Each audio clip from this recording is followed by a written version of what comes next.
సదా హరిహర సుఖ జీవనము బాధకు తావే లేనే లేదు ప్రేమే మూలము సుఖ జీవనము బాధకు తావే లేనే లేదు నిర్వాణమే నీ ద్రుపద నివాసము నిర్వాణమే నీ ద్రుపద నివాసము మాయారహితము జగము జీవా పయనించేవో జీవా సాగిపో గమ్యము గురు చరణం నీ గమ్యము గురు చరణం రాధా స్వామి చరణు చేరుకొని ఆలకించు మీ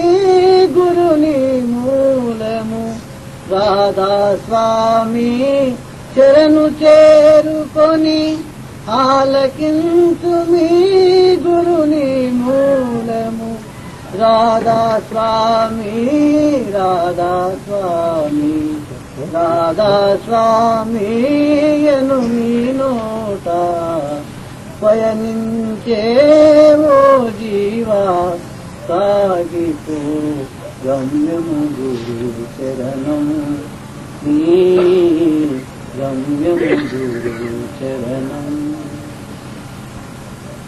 साज मंगल साज आगत गुरु दाता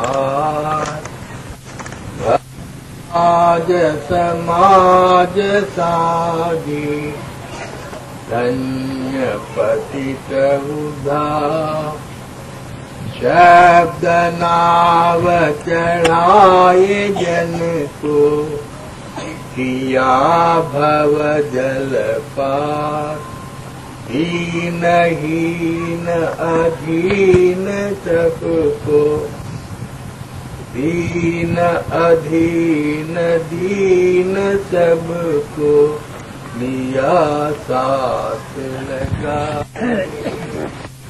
शब्द नाव चढ़ाए जन को किया भव जल पार साज मंगल साज आए जगत गुरु दाता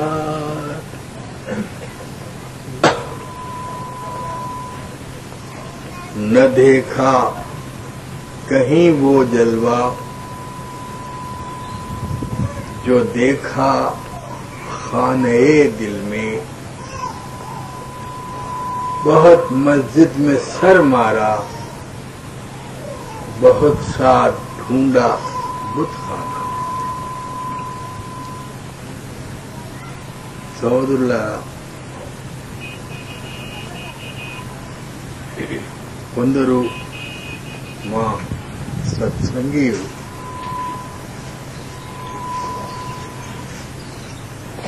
నా జన్మదివసమని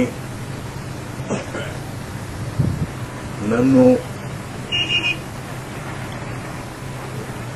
ప్రేమతో సన్మానమిచ్చి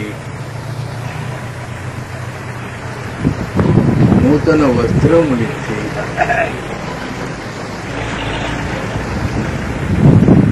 ధనమిచ్చి ఆదుకున్నారు. రంగరావు గారు నా ఆయుష్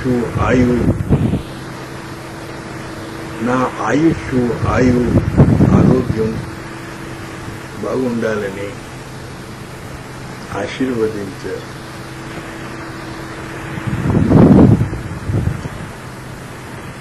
ఆలోచిస్తా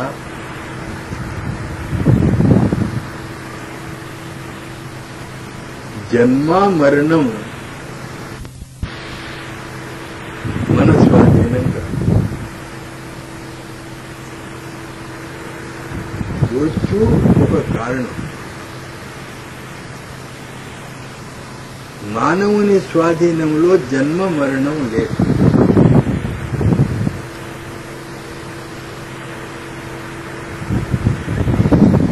రామాయణంలో కూడా వశిష్ఠ మహర్షి భరతుడు ప్రశ్నిస్తే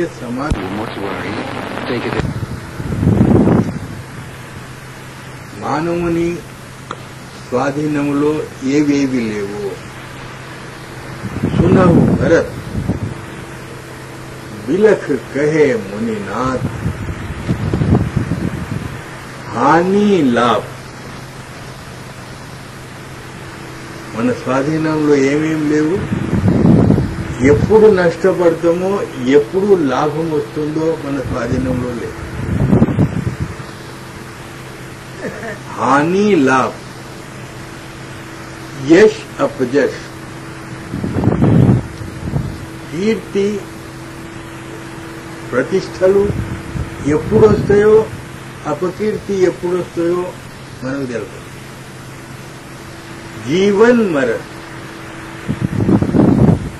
ఎప్పుడు పుడతామో ఎప్పుడు దస్తామో మనకు తెలుసు. ఇది మానవుల యొక్క ఆధీనంలో లేదు. పెద్ద పెద్ద రావణుడు, హిరణ్యకశిపుడు, కుంభకర్ణుడు,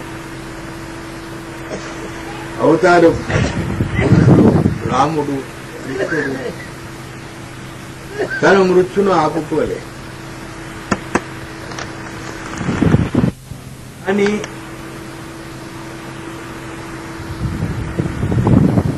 తన మృత్యును ఎప్పటికీ తన సమక్షంలో పెట్టుకునే వాళ్ళు ప్రపంచ వ్యామోహాన్ని తొలగించగలరు. ప్రపంచంలో మనం సంపాదించిన ధనం, మనం సంపాదించిన ఆస్తులు, మనం పేరు పొందిన కీర్తి, ఇవి బంధనాలు.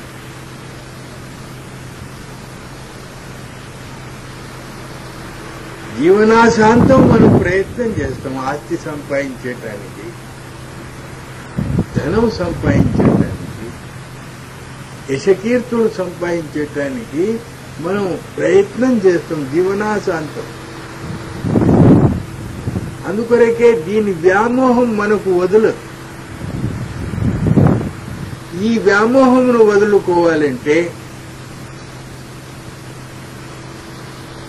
సద్గురు చరణాలలో ఆశ్రయించాలి.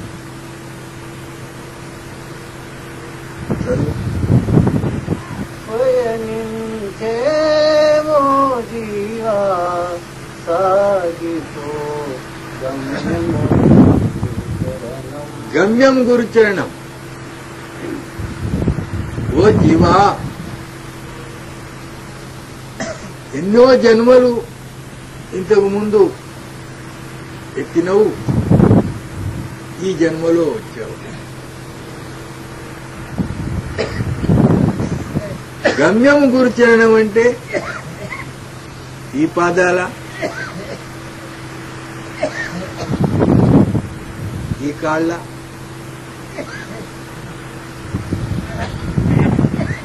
అందరూ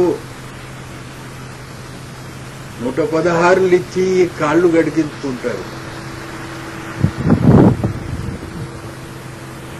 ఈ కాళ్ళు కావు. గురుచరణం అంటే ప్రకాశం, గురు స్వరూపం శబ్దం. లలాటంలో ఎవరైతే ప్రకాశాన్ని ప్రకటించుకుంటారో గురుచరణం, ఆ ప్రకాశమే మీకు శరణం.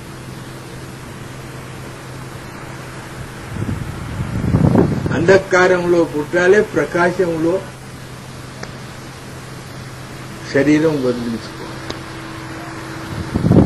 ఎక్కడ ప్రకాశం ఉంటుందో అక్కడ శబ్దం. నేను ప్రొద్దున మీకు చెప్పిన సంతమతం సర్వమత రక్షతు. సంతమతంలో ఏ మతాన్ని కూడా ఖండన చేయరు. సర్వమతములు కూడా వారి వారి స్థానములో ఆ సన్మానం ఆ ఆదరభావంతో ఉన్నాయని భావంతో చూస్తారు. సంత మతంలో పక్షపాతం లేదు. అథవా ఎవరైనా సంత మతములో ఉండి పక్షభావంతో ఉంటే ఆయన సంత మతస్థుడు కాదు.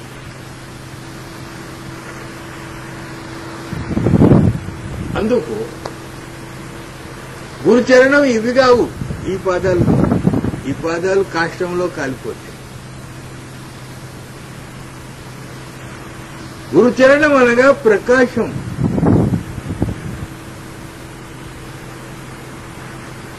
ఈ ప్రకాశాన్ని ప్రకటించుకోవాలంటే నేను మొదలే మీకు ప్రొద్దున సత్సంగంలో చెప్పిన ఈ మార్గంలో విశ్వాసం భావంతో నమ్మకంతో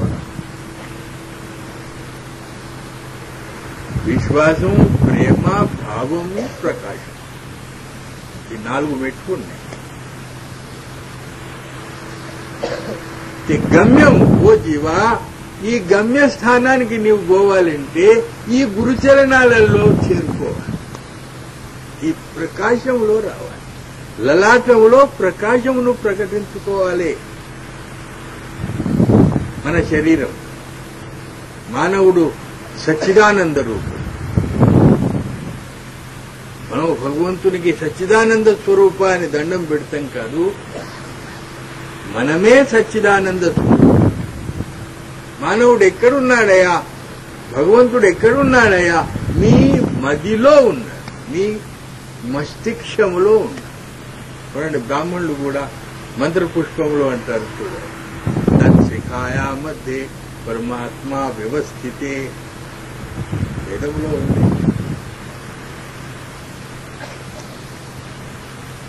హిందువులు శుచిర్భూతకంగా స్నానం చేసి ఎక్కడ పూజ చేస్తారు? మొదలు మన మస్తిష్కములో ఉండే స్థానాలను పూజిస్తారు. ఇక్కడ బొట్టు పెట్టుకుంటాం చూడండి. మొదలు మనను మనం పూజించుకుంటామా లేదా? హిందువులు స్నానం చేసి తిలకం పెట్టుకుంటారు చూడండి. కొందరు ఇక్కడ తిలకం పెట్టుకుంటారు, కొందరు భూమధ్యంలో పెట్టుకుంటారు. అంతకు ఎక్కువ తెలిసిన వాళ్ళు ఇక్కడ పెట్టుకుంటారు. ఈ స్థానాలను పూజిస్తారు. ఈ స్థానాలు పూజ చేసేటివే. మీరు తెలియక పూజ చేస్తారు, మేము తెలిసి పూజ చేస్తాం అంతే. స్నానం చేయగానే బొట్టు పెట్టుకుంటారు, మీకు మర్మం తెలియదు. ఈ మదిలోనే నేను విశ్వాసం భావంతో నుండి పరమాత్ముణ్ణి మీలోనే వెతుక్కోండి. పరమాత్ముడు మీ మనసులో ఉన్నాడు. पढ़ो, ढूंढ मुझको अपने मन में, मैं तो तेरे पास हूँ. मैं न काशी हूँ न मथुरा, मैं न गिर कैलाश हूँ. मुझको अपने मन में, मैं तो तेरे पास हूँ. मैं न काशी हूँ न मथुरा, मैं न गिर कैलाश. तू हुआ मेरा तो मैं भी एक तेरा बन गया.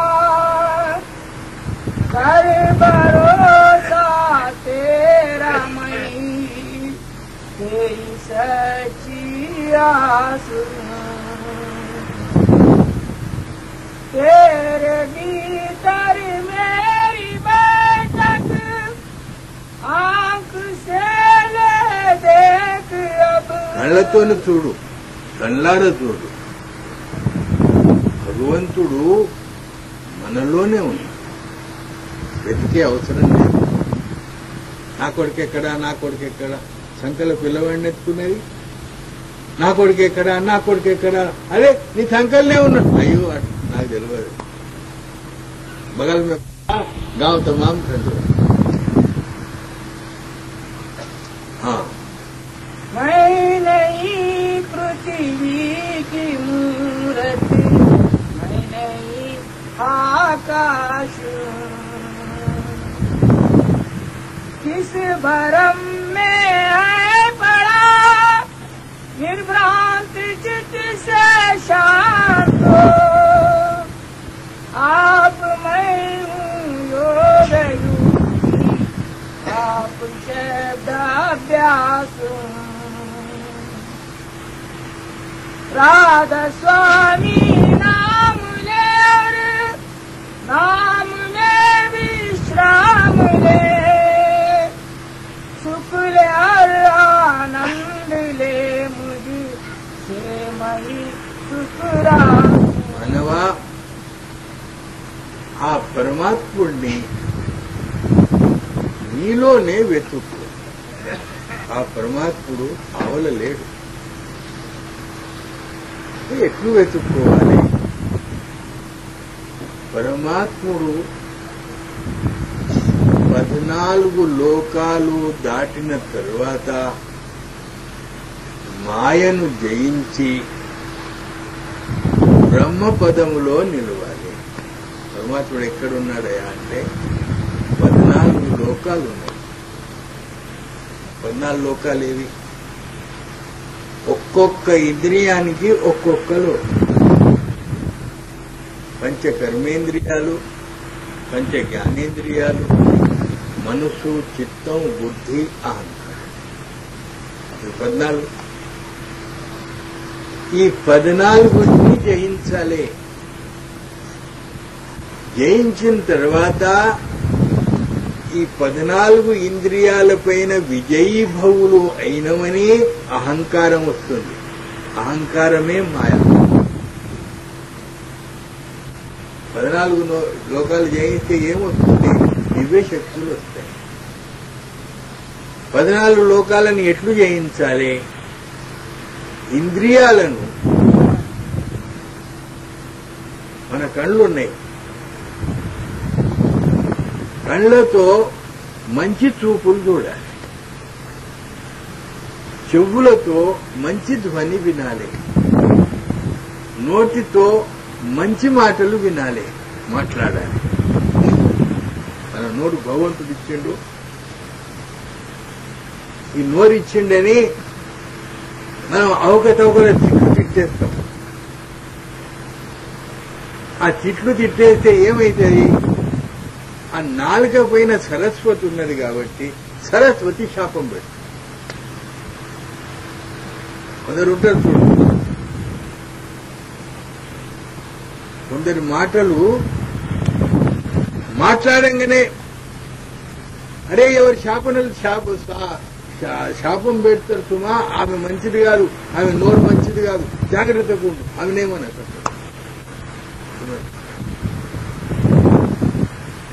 కొంతమంది చెడు మాటలు మాట్లాడి చెడు పలుకులు పలుకుతే అట్లనే అవుతుంది. ఇదేంది? సరస్వతి శాపం. కొంతమంది కళ్ళు, భగవంతుడిచ్చిన కళ్ళు, ఈ కళ్ళతోని దుష్టభావంతో పరస్త్రీలను పాపకన్నులతో చూస్తారు కాబట్టి ఆ కళ్ళల్లో దివ్యశక్తి రాదు.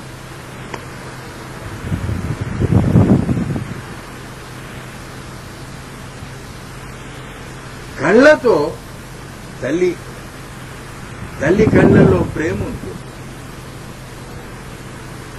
తల్లి చేతులలో ప్రేమ శక్తి ఉంటుంది కాబట్టి పిల్లలకు జ్వరం వస్తే తల్లి ఈపి మీద నుంచి తన దయాహస్తం మోపితే జ్వరం తక్కువైపోతుంది.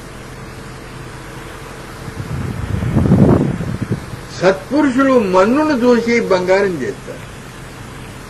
మన్ను ముడితే బంగారం అవుతుందండి.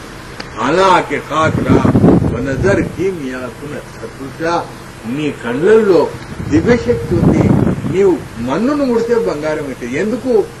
సత్పురుషుడు ఎల్లవేళ ఆ భగవంతుని ధ్యానంలో ఉంటాడు కాబట్టి ఆయన కళ్ళల్లో ఆ దివ్యశక్తి ఉంది. నేను చెప్తున్నా, శరీరాన్ని ఇట్లు శోధించండి.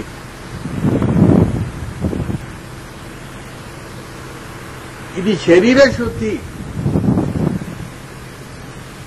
ఈ శరీర శుద్ధితో ఇంద్రియాలను మీరు శోధించినట్టయితే, ఇంద్రియాలను శుద్ధపరిచినట్టయితే మీ ఇంద్రియాలలో దివ్యశక్తి వచ్చి మిమ్మలను ఈ లోకం నుంచి దాటివేస్తుంది. 14 లోకాలలో నుంచి ఎట్లు వెళ్ళాలి? ఇంద్రియాలతో సద్వ్యవహారం చేయాలి. మనం అంటాడు పిల్లలకు, అరే మంచి పనులు చేయాలి, మంచి పనులు చేయాలి. ఎందుకంటే మంచి పనులు చేస్తే ఇంద్రియ శుద్ధి అయి ఆ ఇంద్రియ లోకంలో నుంచి వెళ్ళిపోతుంది. 14 లోకాల నుంచి దాటే మార్గం ఏది? ఇంద్రియాలను శుద్ధి పెంచడం. కళ్లతో మంచి చూపులు చూడండి, చెవులతో మంచి మాటలు వినండి. ఈవేళ ముందు మేము చిన్నప్పుడు చూస్తుంటేమి, ఎవడైనా నోటితో ఏదైనా చిట్లు తిడితే పెద్దవాళ్లు రామరామ రామరామ అని చెవుల మీద చేతులు పెట్టుకుంటుంటాం. మేము చిన్నప్పుడు చూసినాం. అరే భగవంతుడు నోరిచ్చిండ్రా, నీ నోరు కాదు, నీ కళ్ళు కావు, నీ చేతులు కావు. ఇవి అనామత్ పద్దు. మనకు భగవంతుడిచ్చే ఈ శరీరం అనామత్ పద్దు, తెలియదు. ఈ శరీరాన్ని మనం మసిపట్టించి ఇంద్రియాలను పాడు కర్మలు చేసి అశుద్ధిపరిచి తీసుకపోతే మళ్ళీ భగవంతుడు ఏం చేస్తాడు? మళ్ళీ పోయి మంచిగా శుభ్రం చేసుకొని రమ్మని మళ్ళీ దొరుకుతాడు. అదే జన్మ. పునరపి జన్మం పునరపి మరణం. మీరు ఇంద్రియాలతో సద్వ్యవహారం చేసినట్టయితే మనస్సు అంగములన్నీ పవిత్రమైంది. మనసు అంగములు 4: మనసు, చిత్తం, బుద్ధి, అహంకారం. ఇవి 10, అవి 4.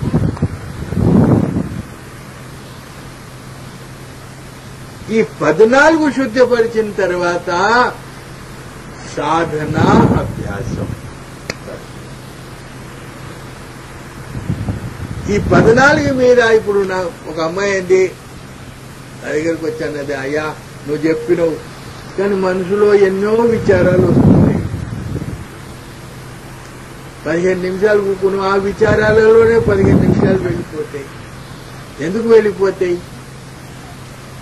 అజ్ఞానంతో ఉండి ఇంద్రియాలతో సద్వ్యవహారం చేసే అలవాటు లేకుండా వలన వీటిని మసిపట్టించడం. కాబట్టి నామస్మరణ చేస్తే మీరు నామస్మరణ చేస్తారా?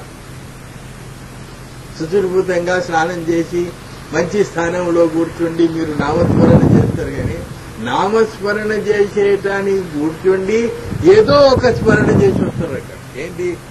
కిరాయోడు కిరాయి ఇయ్యలే, వాని మీద దావా చెయ్యాలి, వకీల్ దగ్గర పోవాలి, పోతారు నామస్మరణ. దేవుని గదిలో పోతారు, శుచిర్భూతంగా స్నానం చేస్తారు. ఆ గదిలో పోయి నామస్మరణ ఏం చేసి వస్తాడు? గట్టిగా ఇయ్యాల వకీల్ దగ్గర పోయి ఆయనకు ఈ కేసు ఒప్పజెప్పి వస్తా, కిరాయి రాదు, ఈ స్మరణ చేస్తారు. చూడండి మీ మనసులో మీరు, నేను అంటున్నా, నేను అన్న విషయం నిజమా లేదా? మీరు నామస్మరణ ఏం చేస్తారు? ఇంద్రియ శుద్ధి లేకుండా వలన నామస్మరణ మీతోని కాదు.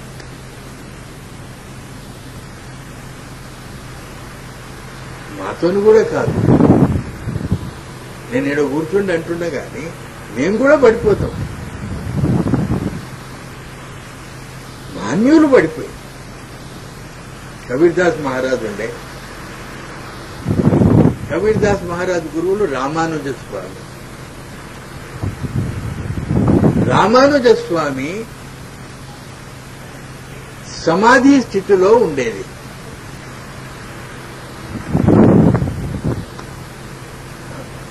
ఆ సమాధి స్థితిలో ఉన్నప్పుడు శిష్యుడు ఉన్నారు, కబీర్దాస్ కూడా ఉన్నాడు. ఒక సభ్య పురుషుడు వచ్చాడు, వచ్చి అడిగాడు, రామానుజ స్వామి దర్శనం కావాలి. శిష్యుడు అన్నాడు, అయ్యా సమాధి నిష్టలో కూర్చున్నాడు మా గురువు వారు. కబీర్దాస్ మహారాజు ఆయన అన్నాడు, మా గురువుల వారు చెప్పుల బేరం చేస్తున్నాడండి. ఈ శిష్యులకందరికీ మేము ఇట్లాంటుంటే ఇట్లా గమన కూర్చుండే ఏమో ఇక వాళ్ళ ముందర కొట్లాడేదేమని గమన కూర్చుంది. ఆ రామానుజ స్వామి సమాధి స్థితి భంగమైనాక ఆ సభ్య పురుషుని పిలిపించి ఆయనకు అవకాశం ఇస్తే ఆయనతో ఏదో మాట్లాడి ఆయన వెళ్ళిపోయిన తర్వాత ఈ అవకాశాన్ని పొంది శిష్యులందరూ ఏమన్నారయ్యా, మేమందరేమేమో మీరు సమాధిలో ఉన్నామంటే అవి కబీర్ ఏమన్నాడంటే, కబీర్ ఏమన్నాడు, అయ్యా మా గురుల వారు చెప్పుల బేరం చేస్తున్నారు. అప్పుడు రామానుజ స్వామి ఆధ్యాత్మిక ఉన్నత స్థానంలో ఉన్నవాడు కాబట్టి చటకన లేచి కబీర్దాస్ మహారాజ్ చరణాలు పట్టుకున్నాడు. అయ్యా కబీరా, నిజమే నువ్వు అన్నది, నేను చెప్పుల బేరమే చేస్తుంటే నిన్న నేను రాంగా పాకోళ్లు నాకు మంచి కనబడ్డాయి, పాకోళ్లు చూసిన కాబట్టి స్మరణ చేయబోతే ఆ పాకోళ్ల స్మరణనే వచ్చింది. మీరే కాదు, మనమే కాదు, నామస్మరణ అంత సహజం కాదు. దానికంటే ధ్యానం అంత సహజం కాదు. పూజామూలం గురుపదం, మంత్రమూలం గురువాక్యం, మోక్షమూలం గురుకృప. ఈ మనసు అతి చంచలం ఉండే. ఇప్పుడు మా సోదరుడు గజరాజ్ అన్నాడు, సంత మతస్థులు విగ్రహారాధను ఖండన చేయరు, విగ్రహారాధను మండన చేయరు. విగ్రహారాధన లేకుంటే ధ్యానమే కాదు. సోదరుడు గజరాజ్ అన్నాడు, విగ్రహారాధన ఏంది? మనస్సు స్థిరపరిచేయటానికి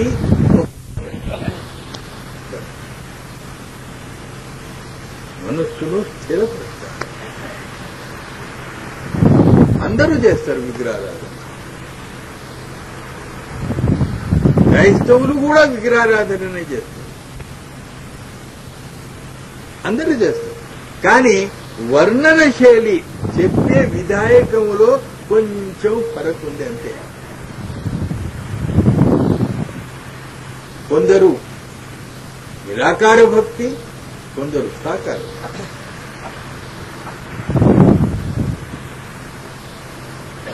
విగ్రహారాధన చెయ్యకపోతే మనసు స్థిరపడదు.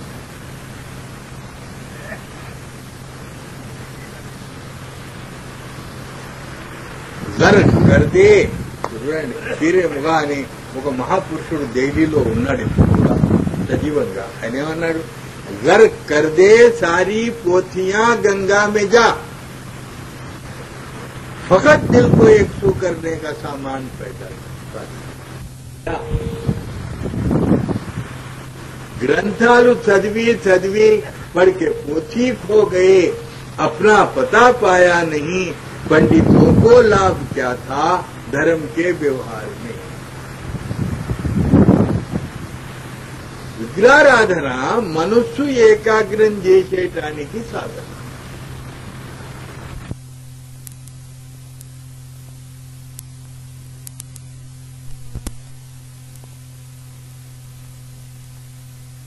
అదే నిర్వాణ పదములో పోవాలి. అవసాన కాల స్థితిలో రామ రామ రామ అని మనం జపించినాం కాబట్టి, రామ జపం చేసినాం కాబట్టి, ఒక అలవాటు పడ్డాం కాబట్టి, మృత్యు సమయంలో ఆ అలవాటు పడ్డమని ఆ రామ అనే శబ్దం మన నోటిపైన వస్తుంది. ఆ మృత్యు సమయం యొక్క మనస్సు శక్తి ఎట్లుంటుంది అంటే, ఏ విచారం చేస్తే అటువంటి చిత్రం కనబడుతుంది. రామ అంటే రాముడు కనబడతాడు. ఆ మృత్యు సమయంలో ఆ స్థితిలో ఉంది. మనం రామ అని అన్నప్పుడు రాముడు దర్శనమిస్తాడు, కృష్ణ అంటే కృష్ణుడు దర్శనమిస్తాడు. కానీ రాముని దర్శనమైతే ఏమైతుంది? చెడు విచారాలు రావు, యమ దర్శనం కాదు.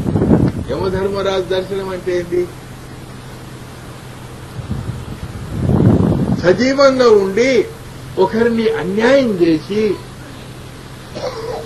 స్వలాభం కొరకు ఒకరిని మోసపెడితే, ఈ మోసం చేసి వారికి అన్యాయం చేసినాం కాబట్టి అప్పుడు రామ రామ అని శబ్దం రాదు నోటి మీదకి, ఆ అన్యాయం వస్తుంది. మీరు చెడ్డ పనులు గిట్ట చేస్తురా, ఆ చెడ్డ పనులు సామాన్యంగా మరువం, మంచి పనులు యాదుకుంటాయి. దాన ధర్మాలు చేస్తారు, ఇవి యాదుంటాయా? కానీ ఒకరిని మోసం గిట్ట చేస్తారా అంటే జనం వచ్చినప్పుడు కూడా యాదుకొస్తారు, అరే నేను వాడిని మోసం చేసి వాళ్ళ ఇళ్లలో కలాం పుట్టించిన, వాళ్ళ ధనమును నేను దోపిడి పట్టించిన. ఇటువంటి పనులు సాధారణంగా మనం మర్చిపోం.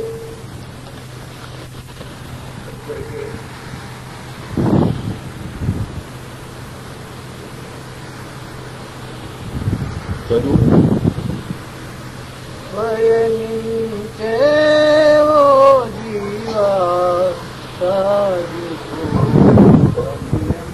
గురుచరణం. ఓ జీవా, ఈ జన్మ మరణాలను తప్పించుకోవాలంటే గమ్యము గురుచరణం. ఈ జన్మలోనే గమ్యస్థానం అనేది గురుచరణం అనేది గురు ప్రకాశం. ఈ ప్రకాశానికి వెళ్ళు, ఈ ప్రకాశం మార్గంలో నడుచుకో. భగవంతుడు శబ్దరూపం.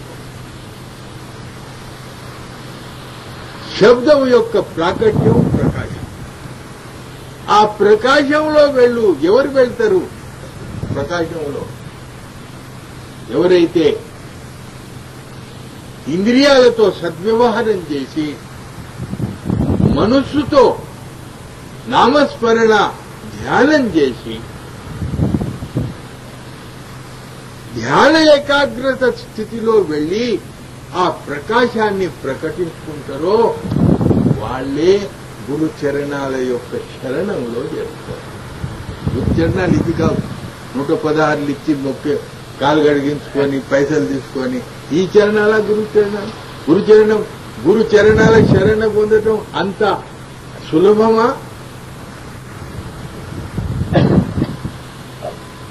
కానీ ఆ ప్రకాశం అనే స్థితిలో వెళ్ళినప్పుడు, ఆ సాధన చేసినప్పుడు గురుదయ,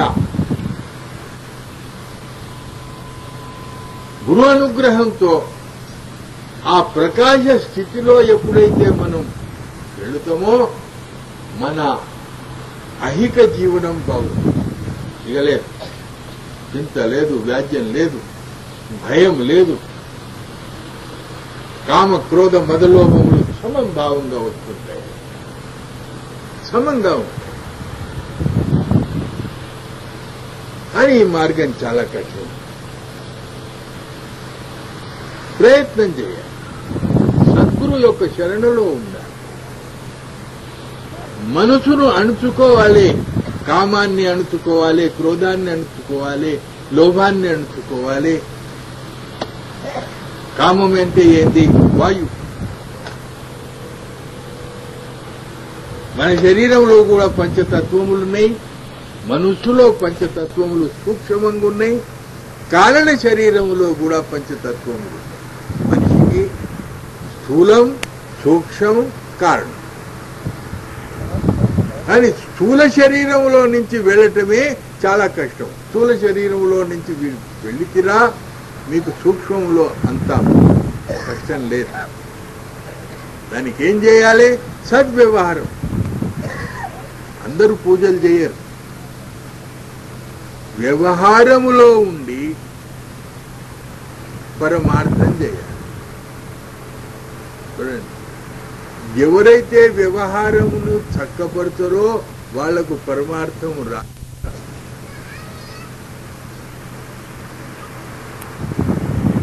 గృహస్థులకు ఒక దుఃఖం, సన్యాసులకు రెండు దుఃఖాలు. గృహస్థం వదిలి భార్యా పిల్లలను వదిలి విరక్తులై ఎక్కడెక్కడో తిరిగి ఆ భగవంతుడు దొరకకపోయాయి అని వాళ్లకు సన్యాసమేమో సాగలేదు, గృహస్థంలో ప్రవేశించలేదు. కనీసం గృహస్థ సుఖమన్నా వస్తుందంటే గృహస్థ సుఖం బాయ్ ధోబికా కుత్తా ఘర్కానగాట. ఇంకా గృహస్థులకేంటి? గృహస్థులు వేరే. గృహస్థ జీవనములో ఉండి చూడండి, గృహస్థములో కామ క్రోధ మద లోభములు మనం ఎంత సులభంగా అణుచుకోదాల్తామో విరక్తములో ఉండి అణుచుకోదాలం. మన భార్యా పిల్లలు కామ క్రోధ మద లోభాన్ని సమభావములో తెచ్చేయటానికి మనకు సహాయపడతారు. पड़ोस पुत्र पति संबंधियों से प्रेम का व्यवहार कर घर में रहकर हो भजन और इस भजन से प्यार किया.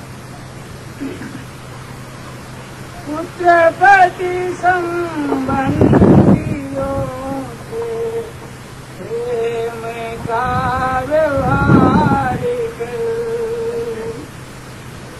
घर में रहकर हो भजन इस भजन से प्यार कर. पाया शुभ शरण इसको हाथ से बोला कभी मन से दुविधा मिट कर को గృహస్థ జీవనములో గృహస్థ ఆశ్రమములో భార్యా పిల్లలతో ఉండి మనం మనస్సును ఎంత సవరించదాల్తామో మనం సన్యాసంలో ఉండాలి. ఎందుకు? ప్రతికూలమైన భార్య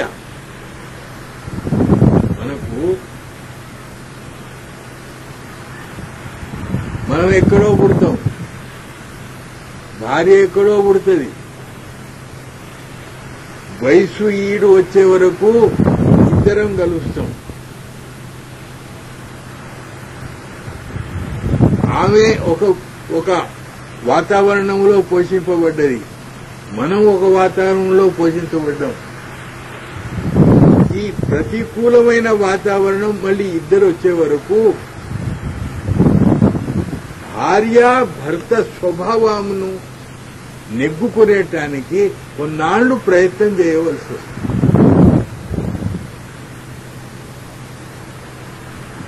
ప్రయత్నం చేయకపోతే మా విడాకులు తయారుంది. నేను ఉత్తర హిందుస్థాన్లో పోయినా, ఆజంగఢ్కు పోయినా, వివాహమైన స్త్రీలు నా దగ్గరకు వచ్చిండయా నా భర్త నన్ను ఇడిచిపెట్టేసిండు, ఏం చేయాలి? ఇక నేను ఎట్లా జీవనం గడుపుకోవాలి? కొందరు స్త్రీలు వచ్చారు, ఎందుకు ఇడిచిపెట్టిండు? నాకు ఆయనకు పడలే, మరి నా దగ్గర ఎందుకు వచ్చినావు? నేనన్నా, నా దగ్గర ఎందుకు వచ్చినావు?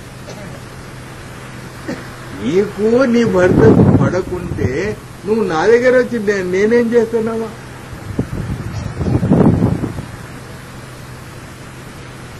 ప్రతికూలమైన స్వభావాన్ని నెగ్గించటమే యోగం. పుత్ర పతి సంబంధియోं से ప్రేమ్ కా వ్యవహార్. రాతి విగ్రహంలో భక్తి భావనతో ఉండి భగవంతుణ్ణి ప్రకటించదాల్తాము, మరి నువ్వు సామాన్యంగా భర్తను అనుగుణ్యంగా ఉండి నీ భర్తకు ప్రేమ చేసి నీవు నెగ్గించుకోలేవా?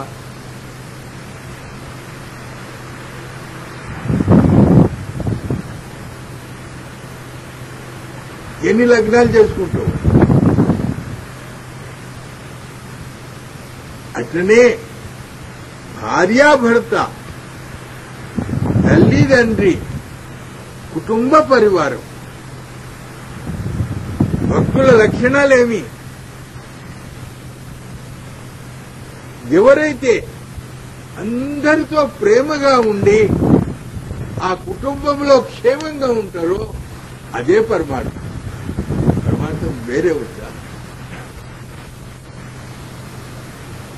సజీవంగా ఉండే పరమాత్మ స్వరూపాలనే నీవు ప్రసన్నం చేసుకోకపోతే ఆ రాతి విగ్రహంలో భగవంతుణ్ణి ఎట్లా పూజిస్తావు? ఆలోచించండి. అందుకొరకే గృహస్థం సంత్ సుఖీ, సంత్ సుఖీ ఘర్ హీ జోక్ కమాన్. సత్పురుషులు ఎవరయ్యా? వ్యవహారంలో ఉండి వ్యవహారాన్ని చక్కపరిచి పరమార్థాన్ని సాధించినోడు సత్పురుషుడు.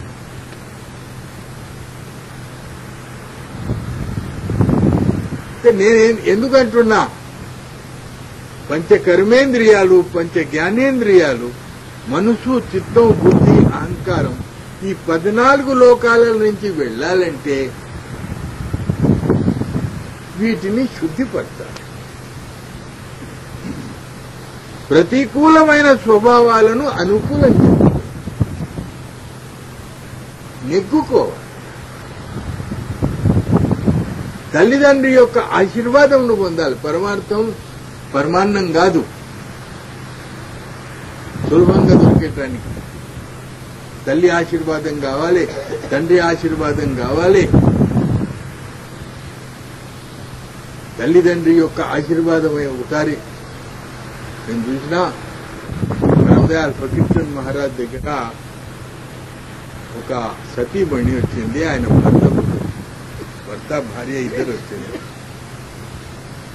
వచ్చి ఆ మాట ఈ మాట మాట్లాడిన తర్వాత, అయ్యా మాకు సంతానం లేదు అని.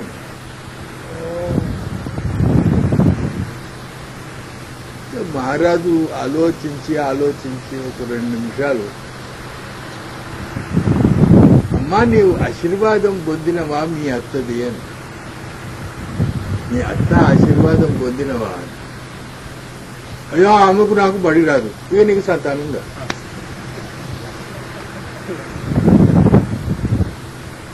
సంతానం కావాలంటే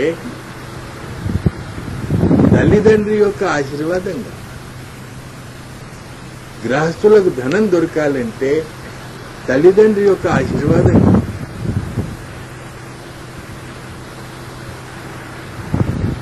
జీవిత పిత అన్న डारे మరే పితా కా శ్రాద్ధ సం. ఏ పూజలు చేస్తారు మీరు? సజీవులైన తల్లిదండ్రి మీకుండగా మీరు ఆ రాతి విగ్రహాలను చేసి పూజ చేసి ఏం చేస్తారు? మొదలు వీళ్ళని చేయాలి. అందుకొరకే ఈ 14 లోకాలలో నుంచి వెళ్లాలంటే సులభంగా వెళ్ళలేము. భార్య పిల్లలను వ్యవహారం చేసి ప్రేమతో ఉండి దాని తర్వాత సాధన. సాధన మెట్టు ఎప్పుడు వస్తుంది? దాని తర్వాత సాధన సంపత్తులతో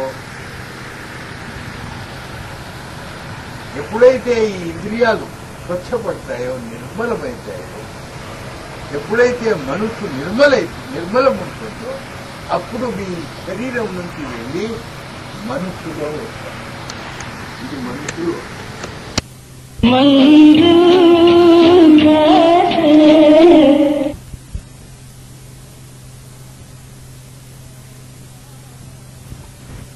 అలే. ఈవేళ ఏం చెప్పుతున్నా? ఇంద్రియ శుద్ధి, కాయాశుద్ధి. 14 ఇంద్రియాలను జయించాలంటే ఈ ఇంద్రియాలతో సద్వ్యవహారం చేయాలి. గృహస్థ జీవనంలో భార్యా పిల్లలతోని అతి ప్రేమగా ఉండాలి.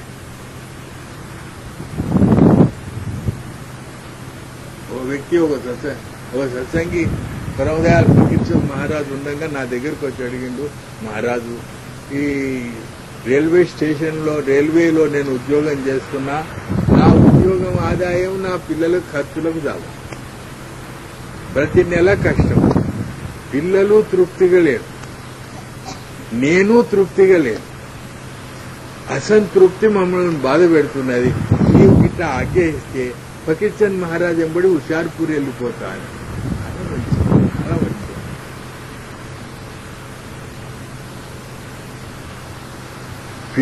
పనికి బాలినోడవు నీవు, పని చేయక నీకు రాదని అక్కడ హుషారుపూర్లో ఏం చేస్తావయ్యా? ఆడపోతే ఆయన అన్నం ఊరికి పెడతాడా? ఆయన మందిరంలో పని చేయమంటాడు. 1 దినం పెడతాడు, 2 దినాలు పెడతాడు, 15 దినాలు పెడతాడు. 15 దినాల తర్వాత ఏమంటాడు? నా మందిరంలో పని చేయి. మరి ఇది మంచిదా, అది మంచిదా? పిరికి పంతలు. భార్య పిల్లలను పోషించే యొక్క శక్తి లేదు, పనిచేసే పని దొంగలు. దాని తర్వాత పరమార్థమని ఒక నిమిత్త కారణం తీసుకొచ్చి నేను పరమార్థం ఏం సాధిస్తూ ఏం సాధించలేదు. అందుకొరకే శరీరం అనేది లోకం. ఆ భగవంతుడు ఎక్కడున్నాడయ్యా? ఆ భగవంతుడు గురుచరణాలు ప్రకాశం, గమ్యస్థానం ఇది. వాళ్ళదు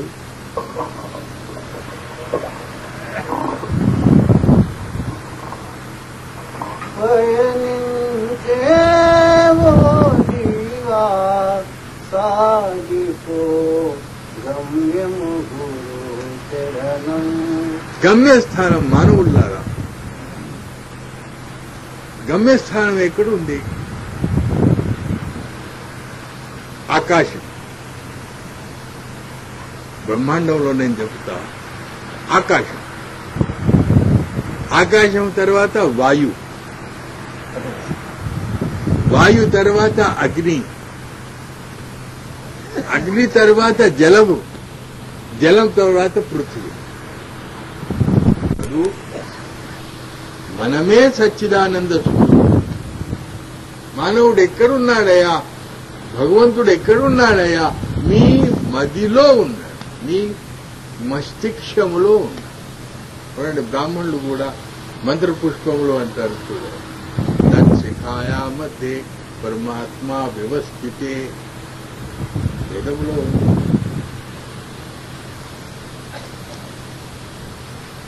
హిందువులు శుచిర్భూతకంగా స్నానం చేసి ఎక్కడ పూజ చేస్తారు? మొదలు మన మస్తిష్కములో ఉండే స్థానాలను పూజిస్తారు. ఇక్కడ బొట్టు పెట్టుకుంటాం చూడండి. మొదలు మనను మనం పూజించుకుంటామా లేదా?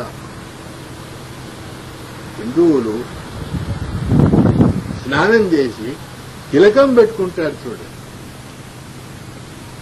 కొందరు ఇక్కడ తిలకం పెట్టుకుంటారు, కొందరు భూమధ్యంలో పెట్టుకుంటారు. అంతకు ఎక్కువ తెలిసిన వాళ్ళు ఇక్కడ పెట్టుకుంటారు.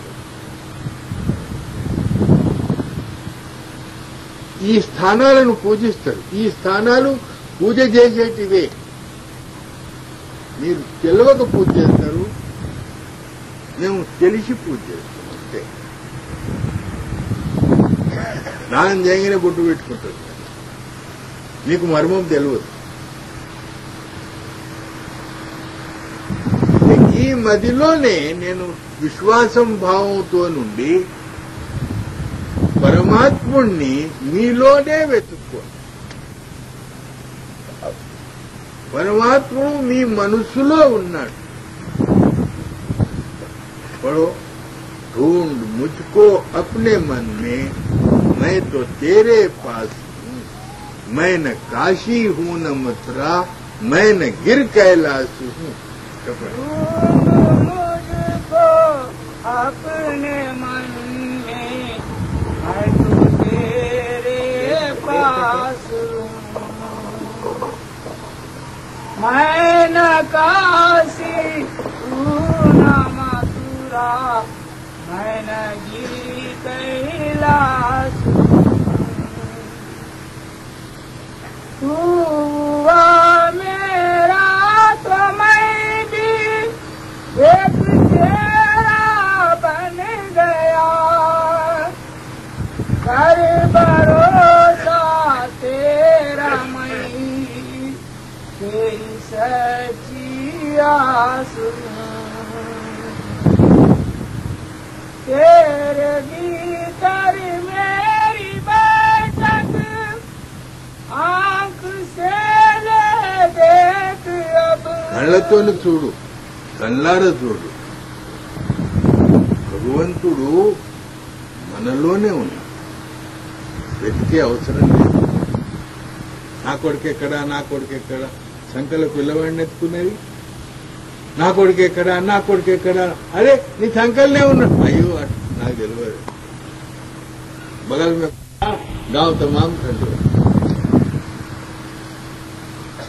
हाँ, मैं नहीं पृथ्वी की मूरत, मैं नहीं आकाश, किस भरम में है पड़ा निर्भ्रांत चित्त से शांत को. आप मैं हूँ योग योगी, आप शब्दाभ्यास. राधा स्वामी नाम ले और नाम में विश्राम ले, सुख ले और आनंद ले, मुझे मई सुखरा. మానవా, ఆ పరమాత్ముడిని నీలోనే వెతుకు. ఆ పరమాత్ముడు ఆవల లేడు. ఎట్లు వెతుక్కోవాలి? పరమాత్ముడు 14 లోకాలు దాటిన తరువాత మాయను జయించి బ్రహ్మపదములో నిలవాలి. పరమాత్ముడు ఎక్కడున్నాడయా అంటే 14 లోకాలు ఉన్నాయి. 14 లోకాలు ఏవి? ఒక్కొక్క ఇంద్రియానికి ఒక్కొక్క లోకం. పంచ కర్మేంద్రియాలు, పంచ జ్ఞానేంద్రియాలు, మనసు, చిత్తం, బుద్ధి, అహంకారం. 14. ఈ 14ని జయించాలి. జయించిన తర్వాత ఈ 14 ఇంద్రియాలపైన విజయీభవులు అయినమని అహంకారం వస్తుంది. అహంకారమే మాయ. 14 లోకాలు జయిస్తే ఏమొస్తుంది? దివ్య శక్తులు వస్తాయి.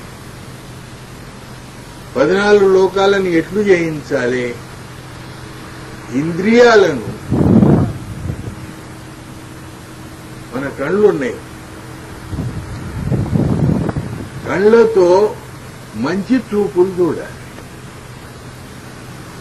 చెవులతో మంచి ధ్వని వినాలి, నోటితో మంచి మాటలు వినాలి, మాట్లాడాలి. మన నోరు భగవంతుడు ఇచ్చిండు, ఈ నోరిచ్చిండని మనం అవకతవకలు తిట్టేస్తాం.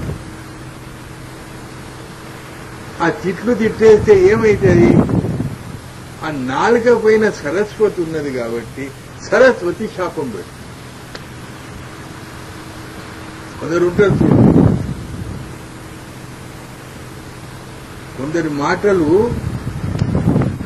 మాట్లాడంగానే అరే ఎవరి శాపం పెడతారు సుమా, ఆమె మంచిది కాదు, ఆమె నోరు మంచిది కాదు, జాగ్రత్తగా ఉండు, ఆమెనేమనక.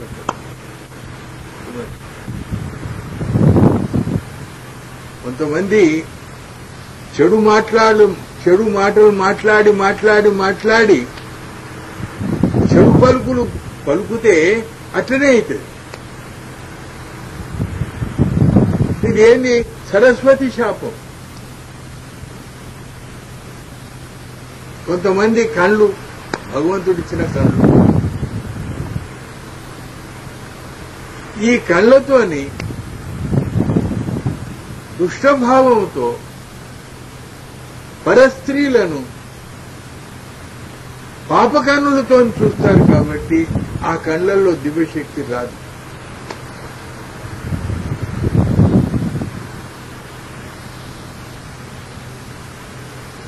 కళ్ళతో తల్లి కళ్ళల్లో ప్రేమ ఉంటుంది,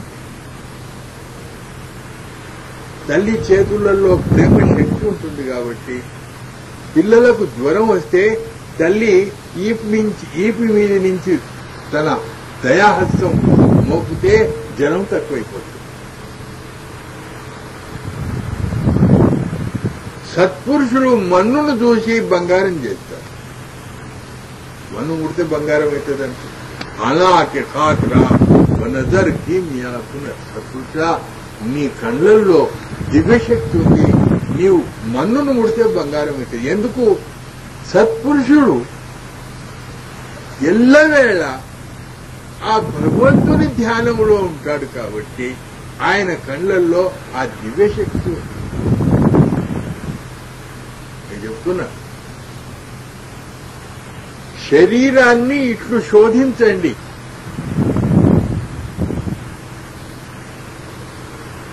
ఇది శరీర శుద్ధి. ఈ శరీర శుద్ధితో ఇంద్రియాలను మీరు శోధించినట్టయితే, ఇంద్రియాలను శుద్ధపరిచినట్టయితే మీ ఇంద్రియాలలో దివ్యశక్తి వచ్చి మిమ్మలను ఈ లోకం నుంచి దాటివేస్తుంది. 14 లోకాలలో నుంచి ఎట్లు వెళ్ళాలి? ఇంద్రియాలతో సద్వ్యవహారం చేయాలి. మనం అంటారు పిల్లలకు, అరే మంచి పనులు చేయాలి. ఎందుకంటే మంచి పనులు చేస్తే ఇంద్రియ శుద్ధి అయి ఆ ఇంద్రియ లోకంలో నుంచి వెళ్ళిపోతుంది. 14 లోకాల నుంచి దాటే మార్గం ఏది? ఇంద్రియాలను శుద్ధి పెడుతుంది. కళ్లతో మంచి చూపులు చూడండి, చెవులతో మంచి మాటలు వినండి. ఈవేళ ముందు మేము చిన్నప్పుడు చూస్తుంటేమి, ఎవడైనా నోటితో ఏదైనా చిట్లు తిడితే పెద్దవాళ్లు రామరామ అని చెవుల మీద చేతులు పెట్టుకుంటుంటాం. మేము చిన్నప్పుడు చూసినాం. అరే భగవంతుడు నోరిచ్చిండ్రా, నీ నోరు కాదు, నీ కళ్ళు కావు, నీ చేతులు కావు, ఇవి అనామత్ పద్దు. మనకు భగవంతుడిచ్చే ఈ శరీరం అనామత్ పద్దు, తెలియదు. ఈ శరీరాన్ని మనం మసిపట్టించి ఇంద్రియాలను పాడు కర్మలు చేసి అశుద్ధిపరిచి తీసుకపోతే మళ్లీ భగవంతుడు ఏం చేస్తాడు? మళ్లీ పోయి మంచిగా శుభ్రం చేసుకొని రమ్మని మళ్లీ దొరకదు. అదే జన్మ, పునరపి జన్మం పునరపి మరణం. మీరు ఇంద్రియాలతో సద్వ్యవహారం చేసినట్టయితే మనస్సు అంగములన్నీ పవిత్రమైంది. మనసు అంగములు 4: మనసు, చిత్తం, బుద్ధి, అహంకారం. ఇవి 10, అవి 4.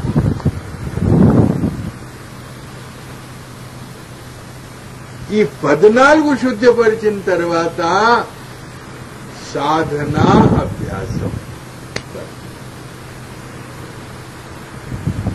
ఈ 14 మీద ఇప్పుడు ఒక అమ్మాయి ఏంది నా దగ్గరకు వచ్చానది, అయ్యా నువ్వు చెప్పినవు, కానీ మనసులో ఎన్నో విచారాలు వస్తున్నాయి. 15 నిమిషాలు కూకును, ఆ విచారాలలోనే 15 నిమిషాలు వెళ్ళిపోతాయి. ఎందుకు వెళ్ళిపోతాయి? అజ్ఞానంతో ఉండి ఇంద్రియాలతో సద్వ్యవహారం చేసే అలవాటు లేకుండా వలన వీటిని మసిపట్టించడం. కాబట్టి నామస్మరణ చేస్తే మీరు నామస్మరణ చేస్తారా? సుశుభూతంగా స్నానం చేసి మంచి స్థానంలో కూర్చుండి మీరు నామస్మరణ చేస్తారు. కానీ నామస్మరణ చేసేటానికి కూర్చుండి ఏదో ఒక స్మరణ చేసి వస్తారు. అక్కడ ఏంటి? కిరాయోడు కిరాయి ఇయ్యలే, వాని మీద దావ చెయ్యాలి, వకీల్ దగ్గర పోవాలి, పోతారు నామస్మరణ. దేవుని గదిలో పోతారు, శుచిర్భూతకంగా స్నానం చేస్తారు. ఆ గదిలో పోయి నామస్మరణ ఏం చేసి వస్తారు? గట్టిగా ఇయ్యాలి, వకీల్ దగ్గర పోయి ఆయనకు ఈ కేసు ఒప్పజెప్పి వస్తా, కిరాయి రాలి, ఈ స్మరణ చేస్తారు. చూడండి, మీ మనసులో మీరు నేను అంటున్నా, నేను అన్న విషయం నిజమా లేదా? మీరు నామస్మరణ ఏం చేస్తారు? ఇంద్రియ శుద్ధి లేకుండా వలన నామస్మరణ మీతోని కాదు.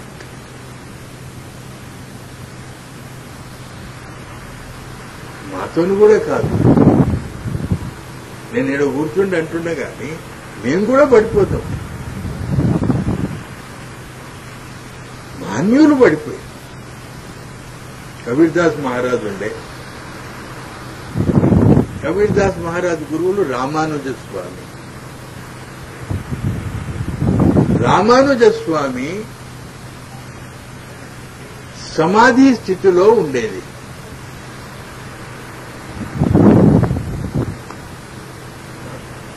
ఆ సమాధి స్థితిలో ఉన్నప్పుడు శిష్యులు ఉన్నారు, కబీర్దాస్ కూడా ఉన్నాడు. ఒక సభ్య పురుషుడు వచ్చిండు, వచ్చి అడిగిండు, రామానుజ స్వామి దర్శనం కావాలి. శిష్యుడు అన్నారు, అయ్యా సమాధి నిష్టలో కూర్చున్నాడు మా గురువు వారు. కబీర్దాస్ మహారాజు ఆయన అన్నాడు, మా గురువుల వారు చెప్పుల బేరం చేస్తున్నారండి. ఈ శిష్యులకందరికీ మేము ఇట్లా అంటుంటే ఇట్లా గమ్మను కూర్చుంటే ఏమని ఇక వాళ్ళ ముందర కొట్లాడేది ఏమని గమ్మను కూర్చుంటాం. ఆ రామానుజ స్వామి సమాధి స్థితి భంగమైనాక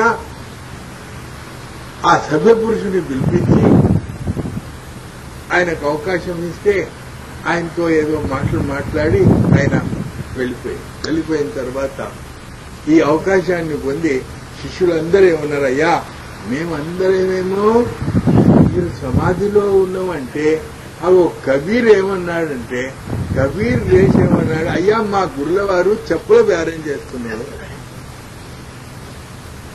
అప్పుడు రామానుజ స్వామి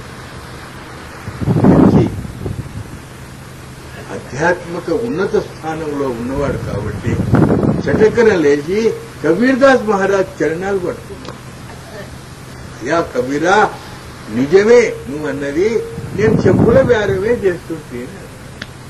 నిన్న నేను రాంగా పాకోళ్లు నాకు మంచి కనబడ్డాయి, పాకోళ్లు చూసిన కాబట్టి స్మరణ చేయబోతే ఆ పాకోళ్ల స్మరణనే వచ్చింది. మీరే కాదు, మనమే కాదు. నామస్మరణ అంత సహజం కాదు. దానికంటే ధ్యానం అంత సహజం కాదు. పూజామూలం గురుపదం, మంత్రమూలం గురువాక్యం, మోక్షమూలం గురు కృప. చూడండి, ఈ మనసు అతి చంచలం ఉండి, ఇప్పుడు మా సహోదరుడు గజరాజు అన్నాడు, సంత మతస్థులు విగ్రహారాధనను ఖండన చేయరు, విగ్రహారాధనను మండన చేయరు. విగ్రహారాధన లేకుంటే ధ్యానమే కాదు. నా సహోదరుడు గజరాజు అన్నాడు, విగ్రహారాధన ఏంది? మనస్సు స్థిరపరిచేయటానికి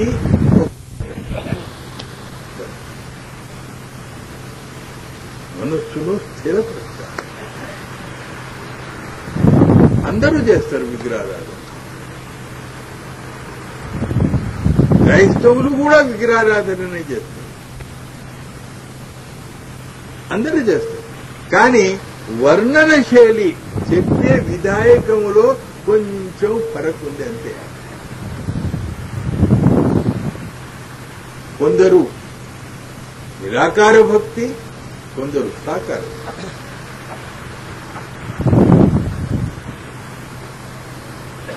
విగ్రహారాధన చెయ్యకపోతే మనసు స్థిరపడదు.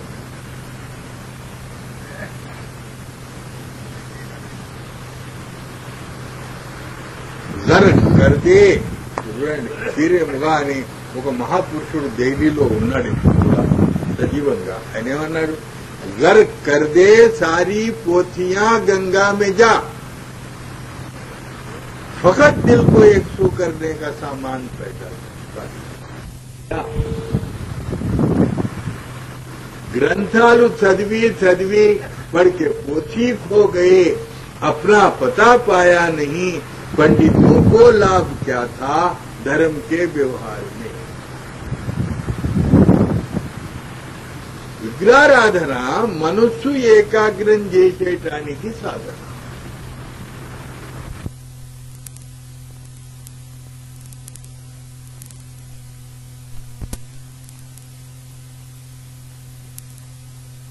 అదే నిర్వాణ పదంలో పోవాలి. అవసాన కాల స్థితిలో రామ రామ రామ అని మనం జపించినాం కాబట్టి, రామ జపం చేసినాం కాబట్టి,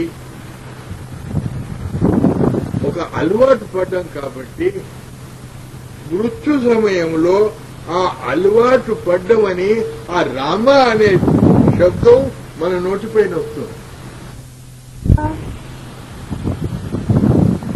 ఆ మృత్యు సమయం యొక్క మనస్సు శక్తి ఎట్లుంటుంది అంటే, ఏ విచారం చేస్తే అటువంటి చిత్రం కనబడుతుంది. రామ అంటే రాముడు కనబడతాడు. ఆ మృత్యు సమయంలో ఆ స్థితిలో ఉంది. మనం రామ అని అన్నప్పుడు రాముడు దర్శనమిస్తాడు, కృష్ణ అంటే కృష్ణుడు దర్శనమిస్తాడు. కానీ రాముని దర్శనమైతే ఏమైతుంది? చెడు విచారాలు రావు, యమ దర్శనం కాదు. యమధర్మరాజు దర్శనం అంటే ఏంటి? సజీవంగా ఉండి ఒకరిని అన్యాయం చేసి స్వలాభం కొరకు ఒకరిని మోసపెడితే, ఈ మోసం చేసి వారికి అన్యాయం చేసినాం కాబట్టి అప్పుడు రామ రామ అని శబ్దం రాదు నోటి మీదకి, ఆ అన్యాయం వస్తుంది. మీరు చెడ్డ పనులు గిట్ట చేస్తురా, ఆ చెడ్డ పనులు సామాన్యంగా మరువం, మంచి పనులు యాదుకుంటారు. దాన ధర్మాలు చేస్తారు, ఇవి యాదుంటాయా? కానీ ఒకరిని మోసం గిట్ట చేస్తారంటే జనం వచ్చినప్పుడు కూడా యాదుకొస్తారు, అరే నేను వాడిని మోసం చేసి వాళ్ళ ఇళ్లలో కలాం పుట్టించిన, వాళ్ళ ధనమును నేను దోపుడు పట్టించిన. ఇటువంటి పనులు సాధారణంగా మనం మర్చిపోం.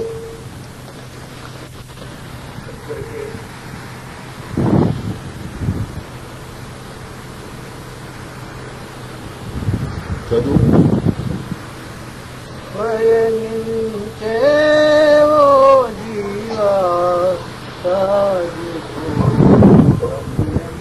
గురుచరణం. ఓ జీవా, ఈ జన్మ మరణాలను తప్పించుకోవాలంటే గమ్యం గురుచరణం. ఈ జన్మలోనే గమ్యస్థానం అనేది గురుచరణం అనేది గురు ప్రకాశం. ఈ ప్రకాశానికి వెళ్ళు. ఈ ప్రకాశం మార్గంలో నడుచుకో. భగవంతుడు శబ్దరూపం. శబ్దం యొక్క ప్రాకట్యం ప్రకాశం. ఆ ప్రకాశంలో వెళ్ళు. ఎవరు వెళ్తారు ప్రకాశంలో? ఎవరైతే ఇంద్రియాలతో సద్వ్యవహారం చేసి మనస్సుతో నామస్మరణ ధ్యానం చేసి ధ్యాన ఏకాగ్రత స్థితిలో వెళ్లి ఆ ప్రకాశాన్ని ప్రకటించుకుంటారో వాళ్లే గురుచరణాల యొక్క శరణంలో చేస్తారు. గురుచరణాలు ఇవి కావు.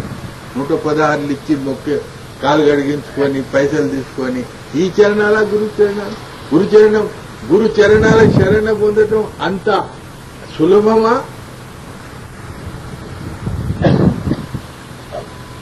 కానీ ఆ ప్రకాశం అనే స్థితిలో వెళ్ళినప్పుడు, ఆ సాధన చేసినప్పుడు గురుదయ, గురు అనుగ్రహంతో ఆ ప్రకాశ స్థితిలో ఎప్పుడైతే మనం వెళుతామో మన అహిక జీవనం బాగుంటుంది. ఇక లేదు, చింత లేదు, వ్యాజ్యం లేదు, భయం లేదు. కామ క్రోధ మదలోభములు సమభావంగా వస్తుంటాయి, సమంగా ఉంటాయి. కానీ ఈ మార్గం చాలా కఠినం. ప్రయత్నం చేయాలి. సద్గురు యొక్క శరణలో ఉండాలి. మనసును అణుచుకోవాలి. కామాన్ని అణుచుకోవాలి, క్రోధాన్ని అణుచుకోవాలి, లోభాన్ని అణుచుకోవాలి. కామం అంటే ఏంటి? వాయు. మన శరీరంలో కూడా పంచతత్వములున్నాయి. మనస్సులో పంచతత్వములు సూక్ష్మంగా ఉన్నాయి. కారణ శరీరములో కూడా పంచతత్వములు. మనిషికి స్థూలం, సూక్ష్మం, కారణం. కానీ స్థూల శరీరంలో నుంచి వెళ్లటమే చాలా కష్టం. స్థూల శరీరంలో నుంచి వెళ్లితిరా మీకు సూక్ష్మంలో అంత కష్టం లేదు.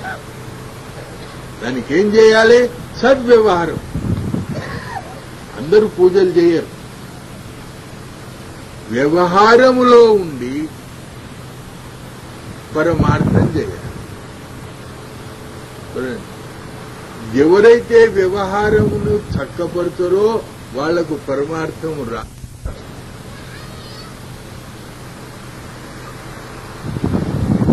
గృహస్థులకు ఒక దుఃఖం, సన్యాసులకు 2 దుఃఖాలు. గృహస్థం వదిలి, భార్యాపిల్లలను వదిలి విరక్తులై ఎక్కడెక్కడో తిరిగి ఆ భగవంతుడు దొరకకపోయాయి అని వాళ్లకు సన్యాసమేమో సాగలేదు, గృహస్థంలో ప్రవేశించలేదు.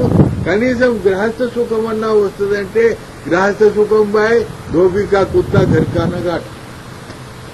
ఇంకా గృహస్థులకేంది? గృహస్థులు వేరే. గృహస్థ జీవనములో ఉండి చూడండి, గృహస్థములో కామ క్రోధ మద లోభములు మనం ఎంత సులభంగా అణుచుకోదాల్తామో విరక్తములో ఉండి అణుచుకోదాలం. మన భార్యా పిల్లలు కామక్రోధ మద లోభాన్ని సమభావములో తెచ్చేయటానికి మనకు సహాయపడతారు. పడోష पुत्र पति संबंधियों से प्रेम का व्यवहार कर, घर में रहकर हो भजन और इस भजन से प्यार किया। पुत्र पति संबंधियों से प्रेम का व्यवहार कर, घर में रहकर हो भजन और इस भजन से प्यार कर। पाया शुभ शरण इसको हाथ से बोला कभी, मन से दुविधा में टिकर को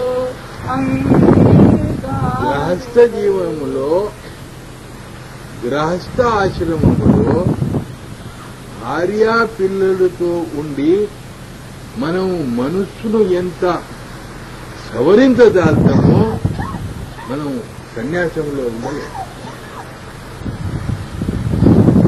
ఎందుకు? ప్రతికూలమైన భార్య మనకు,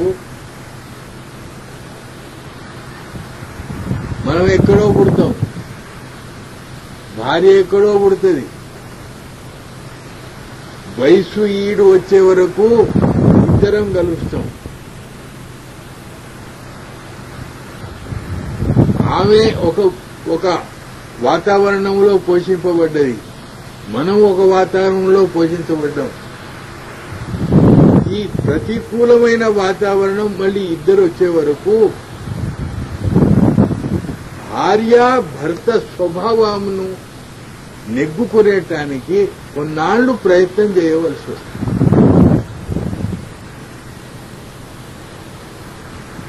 ప్రయత్నం చేయకపోతే మా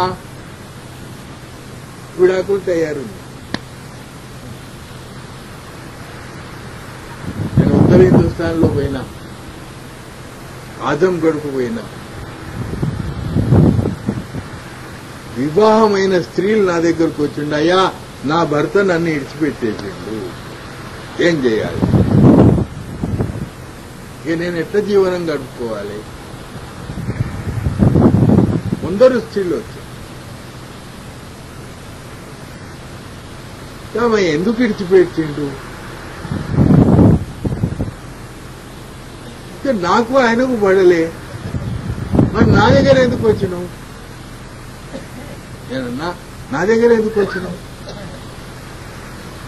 నీకు నీ భర్తకు పడకుంటే నువ్వు నా దగ్గర వచ్చి నేనేం చేస్తున్నావా?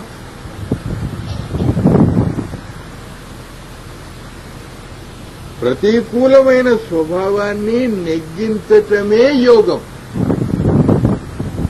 పుత్ర పతి సంబంధియోं से ప్రేమ కా వ్యవహార్. రాతి విగ్రహంలో భక్తి భావనతో ఉండి భగవంతుణ్ణి ప్రకటించదాల్తాము. మరి నువ్వు సామాన్యంగా భర్తను అనుగుణ్యంగా ఉండి నీవు ఈ భర్తకు ప్రేమ చేసి నీవు నెగ్గించుకోలేవా?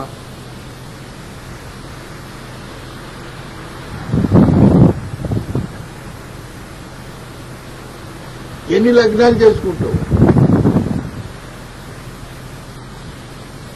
అట్లనే భార్యాభర్త, తల్లిదండ్రి, కుటుంబ పరివారం,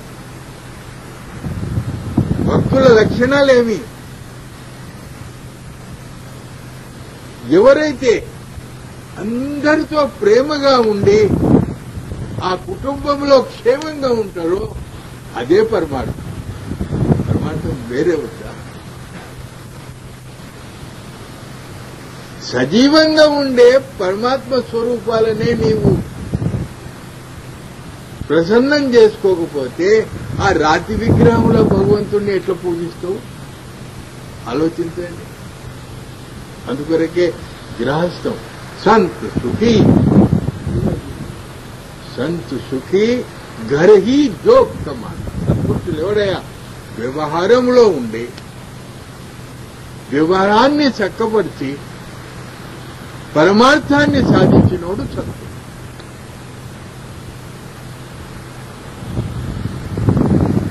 నేను ఎందుకంటున్నా, పంచ కర్మేంద్రియాలు, పంచ జ్ఞానేంద్రియాలు, మనసు, చిత్తం, బుద్ధి, అహంకారం ఈ 14 లోకాల నుంచి వెళ్లాలంటే వీటిని శుద్ధిపరచాలి. ప్రతికూలమైన స్వభావాలను అనుకూలించాలి, నెగ్గుకోవాలి. తల్లిదండ్రి యొక్క ఆశీర్వాదం పొందాలి. పరమాన్నం కాదు సులభంగా దొరికేటానికి. తల్లి ఆశీర్వాదం కావాలి, తండ్రి ఆశీర్వాదం కావాలి. తల్లిదండ్రి యొక్క ఆశీర్వాదం ఒకసారి నేను చూసినా, రామదయాల్ ఫకీర్ మహారాజ్ దగ్గర ఒక సతీమణి వచ్చింది. ఆయన భర్త భార్య ఇద్దరు వచ్చింది. వచ్చి ఆ మాట ఈ మాట మాట్లాడిన తర్వాత, అయ్యా మాకు సంతానం లేదు అని.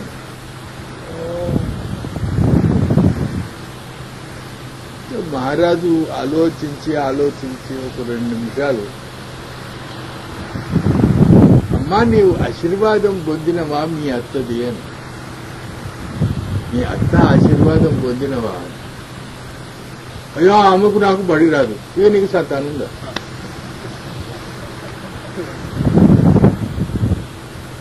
సంతానం కావాలంటే తల్లిదండ్రి యొక్క ఆశీర్వాదంగా, గృహస్థులకు ధనం దొరకాలంటే తల్లిదండ్రి యొక్క ఆశీర్వాదంగా.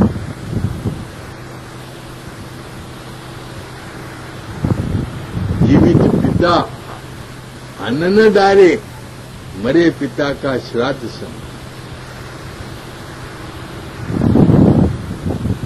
ఏ పూజలు చేస్తారు మీరు?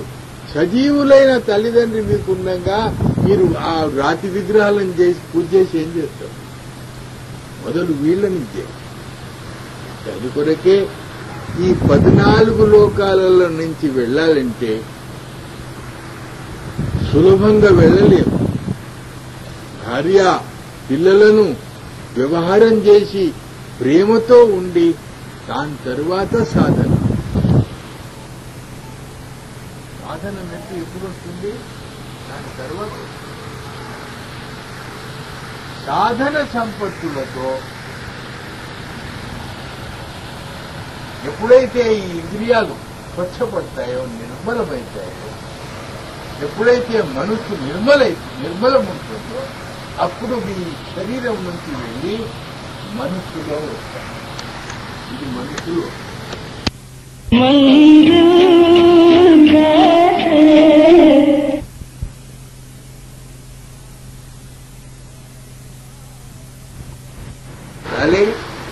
ఈవేళ ఏం చెప్పుతున్నా?